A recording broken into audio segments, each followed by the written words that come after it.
Magandang buhay mga ka-farmers! Ari nga, ako't may nag-aani ng palay sa tapat ng bukid namin. Ay alam nyo na kung anong gagawin natin. Ay di syempre, samahan nyo ako din ay mangunguha tayo ng dayame. Gamit nga akong malaking tinidor ay dinilipon ko na ang mga dayame din para madali at isang tumpukan na lang. Ingin nyo ho ako, may hatak-hatak na sakaw. Yan nga ho pala'y katanghali ang tapat. Pero sa akin, wala namang problema at gustong gusto ko talaga ng sikat ng araw. Ay gay! Ipunay siksik yan para naman maganda-ganda ang patas. Talagang nakuha pang maglaro sayang pa sa ibabaw ng dayami Di ni nagbukas ulit ako ng bagong sako. Ay saan ba ilalagay yung dayami? Alangang sa bulsa. Gigil na gigil sa pagsiksik kulang na lang pumasok sa loob ng sakaw. Ari nga nagtatatalay na ng sako. Alangang hindi ay dinanabog yan. Aba, ngiti okay.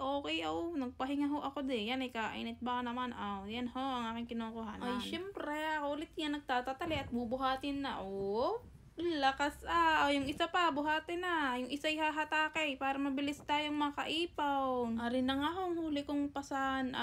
Enjoy naman ang tinidor ilag kayo baka matusaw. Yan mga naipong dayamay nasa sako na, dadagdagan sa susunod na araw. Pahinga muna baka mahimatay, mag-isa ka pa naman dyan. Ay biro lang sanay ho sa gayang gawain, kasarap-sarap nga sa bukid dyan na muna kayo, ako'y uuwi na, ayos na, may pagkain ng aming baka sa susunod na buwan.